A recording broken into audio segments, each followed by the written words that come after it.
शीजी channel में आप सभी श्रोताओं और सखियों का हार्दिक अभिनंदन है।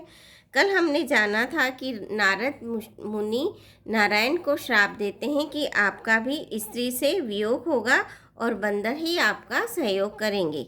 आगे चलते हैं। बहुविधि मुनि प्रबोधि प्रभु तब भय अंतर्धान, सत्य लोग नारद चले करत राम गुणगान। बहुत प्रकार से मुनि को समझा बुझाकर ढाढ़स देकर तब प्रभु अंतर्ध्यान हो गए और नारद जी श्री रामचंद्र जी के गुणों का गान करते हुए ब्रह्मलोक को चले गए। शिवजी के गणों ने जब मुनि को मोह रहित और मन में बहुत प्रसन्न होकर मार्ग में जाते हुए देखा, तब वे अत्यंत भयभीत होकर नारद जी के पास आए और उनके चरण पकड़कर दीन वचन बोले, हे मुनिराज, हम ब्राह्मण नहीं हैं, शिवजी के गण हैं। हमने बड़ा अपराध किया जिसका फल हमने पा लिया। हे कृपालु, अब शाप दूर करने की कृपा कीजिए। दीनों पर दया करने वाले नारद जी ने कहा, तुम जो दोनों जाकर राक्षस हो, तुम्हें महान ऐश्वर्य, तेज और बल की प्राप्ति हो। तुम अपनी भुजाओं के बल से सब सारे विश्व को जीत लोगे। तब भगवान विष्णु मनुष्य का शरीर धारण करेंगे। युद्ध में श्री हरि के हाथ से तुम्हारी मृत्यु होगी, जिससे तुम मुक्त हो जाओगे और फिर संसार में जन्म नहीं लोगे। वे दोनों मुनि के चरणों में सिर नवाकर चले और समय पाकर राक्षस हुए। देवताओं को प्रसन्न करने वाले, सज्जनों को सुख देने वाले और पृथ्वी का भार हरण करने वाले भगवान ने एक कल्प में इसी कारण मनुष्य का अवतार लिया था। इस प्रकार भगवान ने अनेकों सुंदर, सुखदायक और अलौकिक जन्म और कर्म हैं। प्रत्येक कल्प में जब जब भगवान अवतार लेते हैं और नाना प्रकार की सुंदर लीलाएं करते हैं, तब तब मुनीश्वरों ने परम पवित्र काव्य रचना करके उनकी कथाओं का गान किया है और भांति भांति के अनुपम प्रसंगों का वर्णन किया है, जिनको सुनकर समझदार विवेकी लोग आश्चर्य नहीं करते। श्री हरि अनंत है, उनका कोई पार नहीं पा सकता और उनकी कथा भी अनंत है। सब संत लोग उसे बहुत प्रकार से कहते सुनते हैं। श्री रामचंद्र जी के सुंदर चरित्र करोड़ कल्पों में भी गाए गए। कहते न, हरि अनंत हरि कथानंता। शिव जी कहते हैं कि हे पार्वती, मैंने यह बतलाने के लिए इस प्रसंग को कहा कि ज्ञानी मुनि भी भगवान की माया से मोहित हो जाते हैं। प्रभु कौतुकी लीलामय है और शरणागत का हित करने वाले हैं। वे सेवा करने में बहुत सुलभ और सब दुखों के हरने वाले हैं। देवता, मनुष्य और मुनियों में ऐसा कोई नहीं है जिसे भगवान की महान बलवती माया मोहित न कर दे। मन में ऐसा विचार करके उस महामाया के स्वामी प्रेरक श्री भगवान का भजन करना चाहिए। हे गिरिराज कुमारी, अब भगवान के अवतार का वह दूसरा कारण सुनो। मैं उसकी विचित्र कथा विस्तार से कहता हूँ, जिस कारण जन्म रहित, निर्गुण और रूप रहित अव्यक्त सच्चिदानंद घन ब्रह्म अयोध्यापुरी के राजा हुए। जिन प्रभु श्री रामचंद्र जी को तुमने भाई लक्ष्मण जी के साथ मुनियों का वेश धारण किए वन में फिरते देखा था, और हे भवानी, जिनके चरित्र सुनकर सती के शरीर में तुम ऐसी बावली हो गई थी कि अब भी तुम्हारे उस बावलेपन की छाया नहीं मिटती, उन्हीं के भ्रम रूपी रोग के हरण करने वाले चरित्र सुनो। उस अवतार में भगवान ने जो लीला की, वह सब मैं अपनी बुद्धि के अनुसार तुम्हें कहूँगा। याज्ञवल्क्य जी ने कहा, हे भरद्वाज, शंकर जी के वचन सुनकर पार्वती जी सकुचाकर प्रेम सहित मुस्कुराई। फिर वृषकेतु शिव जी, जिस कारण से भगवान का वह अवतार हुआ था, उसका वर्णन करने लगे। हे मुनीश्वर भरद्वाज, मैं सब वह तुमसे कहता हूँ, मन लगाकर सुनो। श्री रामचंद्र जी की कथा कलयुग के पापों को हरने वाली, कल्याण करने वाली और बड़ी ही सुंदर है। स्वयंभू मनु और उनकी पत्नी शतरूपा, जिनसे मनुष्यों की यह अनुपम सृष्टि हुई, इन दोनों पति पत्नी के धर्म और आचरण बहुत अच्छे थे। आज भी वेद जिनकी मर्यादा का गान गाते हैं। राजा उत्तानपाद उनके पुत्र थे, जिनके पुत्र प्रसिद्ध हरिभक्त ध्रुव जी हुए। उन मनु जी के छोटे लड़के का नाम प्रियव्रत था, जिनकी प्रशंसा वेद और पुराण करते हैं।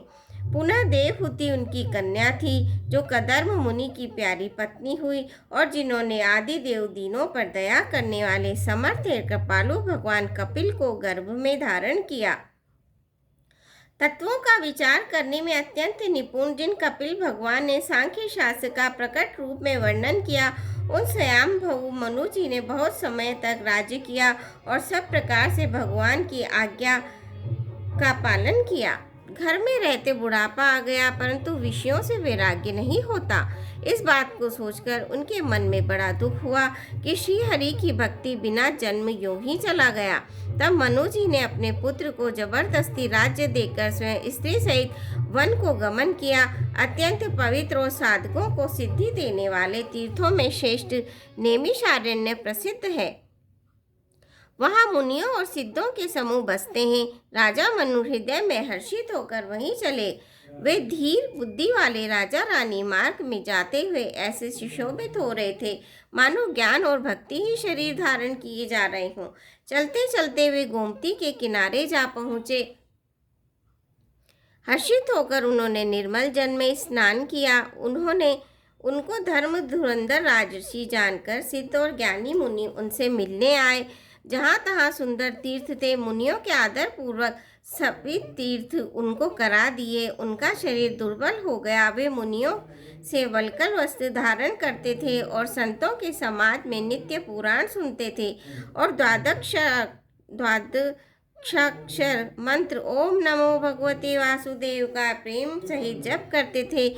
भगवान वासुदेव के चरण कमलों में उन राजा रानी का मन बहुत ही लग गया। वे साग फल और कंद का आहार करते थे और सच्चिदानंद ब्रह्म का स्मरण करते थे। फिर वे श्री हरि के लिए तप करने लगे और मूल फल को त्याग कर केवल जल के आधार पर रहने लगे। हृदय में निरंतर यही अभिलाषा हुआ करती कि हम कैसे उन परम ब्रह्म को आँखों से देखें जो निर्गुण अखंड अनंत और अनादि है और परमार्थवादी लोग जिनका चिंतन किया करते हैं, जिन्हें वे नेति नेति यह भी नहीं कहकर निरूपण करते हैं, जो आनंद स्वरूप उपाधि रहित और अनुपम है एवं जिनके अंश से अनेकों शिव ब्रह्मा और विष्णु भगवान प्रकट होते हैं। ऐसे महान प्रभु भी सेवक के वश में हैं और भक्तों के लिए लीला विग्रह धारण करते हैं। यदि वेदों में यह वचन सत्य कहा है तो हमारी अभिलाषा भी अवश्य ही पूरी होगी। इस प्रकार जल का आहार तप करते 6000 वर्ष बीत गए। फिर 7000 वर्ष की वायु के आधार पर रहे। 10,000 वर्ष तक उन्होंने वायु का आधार भी छोड़ दिया। दोनों एक पैर से खड़े रहे। उनका अपार तप देखकर ब्रह्मा विष्णु और शिव जी कई बार मनु जी के पास आए। उन्होंने इन्हें अनेक प्रकार से ललचाया और कहा कि कुछ वर मांगो, पर ये परम धैर्यवान राजा रानी अपने तप के किसी के डिगाए नहीं डगे। यद्यपि उनका शरीर हड्डियों का ढांचा मात्र रह गया था, फिर भी उनके मन में जरा भी पीड़ा नहीं थी। सर्वज्ञ प्रभु ने अनन्य गति आश्रय वाले तपस्वी राजा रानी को निज दास जाना। तब परम गंभीर और कृपा रूपी अमृत से सनी हुई यह आकाशवाणी हुई कि वर मांगो। मुर्दे को भी जिला देने वाली यह सुंदर वाणी कानों के छेदों से होकर जब हृदय में आई, तब राजा रानी के शरीर से ऐसे सुंदर और हष्टपुष्ट हो गए मानो अभी घर से आए हैं। श्रवण सुधा समवचन सुनी पुलक प्रफुल्लित गात, बोले मनु करि दंडवत प्रेम न हृदय समात। सियापति रामचंद्र की जय, पवन पुत्र हनुमान की जय। मंगल भवनीय मंगलहारी, तबो सुदशरथ अजिर बिहारी। दीन दयाल विरद संभारी, हरऊ नाथ मम संकट भारी। श्रोताओं और सखियों, आज के लिए बस इतना ही। आपसे आशा है आप मेरे चैनल को लाइक करेंगे, मेरे चैनल को सब्सक्राइब करेंगे, वीडियो को लाइक करेंगे, शेयर करेंगे। धन्यवाद।